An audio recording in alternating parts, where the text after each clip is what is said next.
Welcome to Impact Factor, your weekly dose of commentary on a new medical study. I'm Dr. F. Perry Wilson.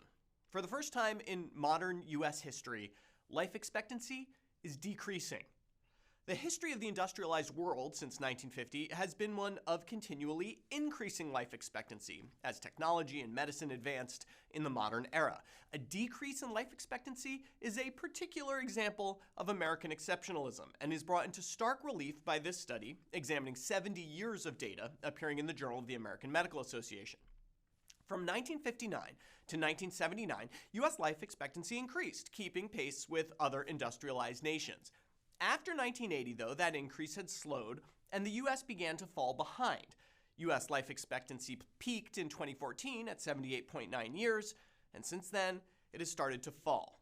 Now, in contrast to some earlier reports, the decrease in life expectancy was seen across races, sexes, and age groups, though it was driven by an increase in midlife deaths. There seems to be some broad forces at play here, and the paper, which is really worth a deep read, tries to tease some of these apart. So, first of all, yes, drug overdoses have skyrocketed. From 1999 to 2017, the rate of drug overdoses in midlife increased by 385%.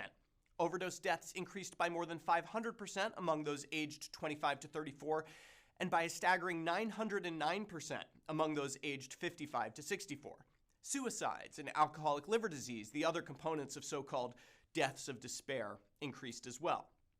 But this is not the full explanation for our declining life expectancy.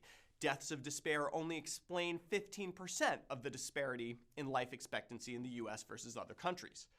For clues as to what else is causing life expectancy to fall, we need to look deeper into the data. You can see here the states most profoundly affected by falling life expectancy. There's New England and the Ohio Valley, which are really driving these results. What was happening in those states when life expectancy was stalling and then falling?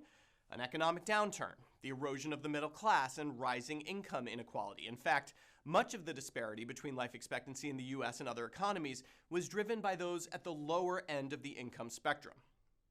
Now, it's hard to discuss discrepancies in mortality between the U.S. and Europe without addressing the differences in our social support systems and the provision of health care. Our lack of a universal healthcare system, another bit of American exceptionalism, may explain some of the difference here as more individuals fall through the cracks. But that's not the only explanation. After all, deficiencies in healthcare delivery wouldn't explain why our death rates from cardiovascular disease and cancer have fallen, while deaths due to other diseases have risen. Increasing levels of psychological distress and rising obesity rates may play a role too. In other words, there probably isn't one solution here.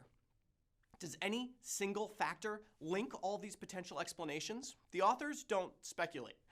But I wonder if this isn't a consequence of the American psyche, that fiercely independent mindset, that value on personal responsibility that has made the country so productive but also leaves some individuals economically vulnerable and vulnerable to isolation and despair. Now, balancing the unique American character with our obligations to each other may just be the prime challenge of the next 70 years. For Medscape, I'm Perry Wilson.